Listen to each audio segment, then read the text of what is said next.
கடனின் சுமையால் மனம் பாரமாக உள்ளதா? கவலை உங்களை வாட்டுகிறதா? அப்படியானால் பெருமானார் ஸல்லல்லாஹு அலைஹி வஸல்லம் அவர்கள் கற்றுத்தந்த இந்த அழகிய துஆவை இன்று முதல் ஓதத் தொடங்குவோம். சென்ற வீடியோவிலே கடனை பற்றிய முழு விவரத்தையும் பார்த்தோம். பார்க்காதவர்கள் அதையும் பார்க்கவும். அன்புக்குரிய சகோதர சகோதரிகளே, நமது வாழ்க்கையில் பலவிதமான சோதனைகளும் சிரமங்களும் வரலாம். ஆனால் ஒரு முஃமினின் மிகப்பெரிய பலன் என்ன தெரியுமா? அவன் தனது பிரச்சினைகளை மனிதர்களிடம் மட்டும் எடுத்து சொல்வதில்லை. முதலில் அனைத்தையும் படைத்த அல்லாஹ்விடமே தனது கரங்களை உயர்த்தி முறையிடுகிறான். அதனால்தான் நாம் தினமும் பெருமானார் ஸல்லல்லாஹு அலைஹி வஸல்லம் அவர்கள் கற்றுத்தந்த துஆக்களை கற்றுக்கொண்டு அவற்றை அர்த்தங்களுடன் புரிந்து நமது வாழ்க்கையில் நடைமுறைப்படுத்த வேண்டும். ஏனெனில் பெருமானார் ஸல்லல்லாஹு அலைஹி வஸல்லம் அவர்கள் கற்றுத்தந்த துஆக்கள் வெறும் வார்த்தைகள் மட்டுமல்ல, அவை நம் இதயத்திற்கு ஆறுதல், நம் வாழ்க்கைக்கு வழிகாட்டுதல், நம் சிரமங்களுக்கு நிவாரணம், உலகிலும் மறுமையிலும் வெற்றியை தரும் அரிய பொக்கிஷங்களாகும்.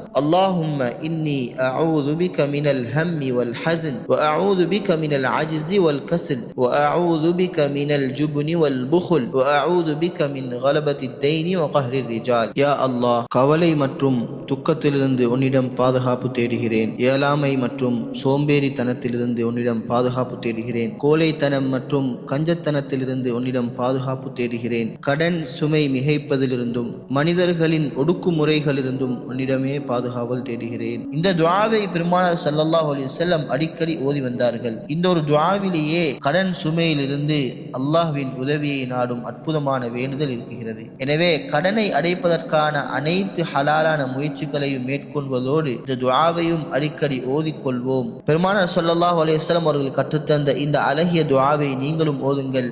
உங்களுக்கு பிரியமானவர்களுக்கு பகிருங்கள். ஒருவேளை உங்கள் ஒரு ஷியார் அல்லாஹ்வின் அனுமதியால் ஒருவரின் வாழ்க்கையை மாற்றக்கூடும். இன்ஷா அல்லாஹ் பெருமானார் ஸல்லல்லாஹு அலைஹி வஸல்லம் அவர்கள் கற்றுத்தந்த இன்னொரு அழகிய துஆவுடன் சந்திப்போம். அஸ்ஸலாமு அலைக்கும் வரஹ்மத்துல்லாஹி வபரகாத்துஹு.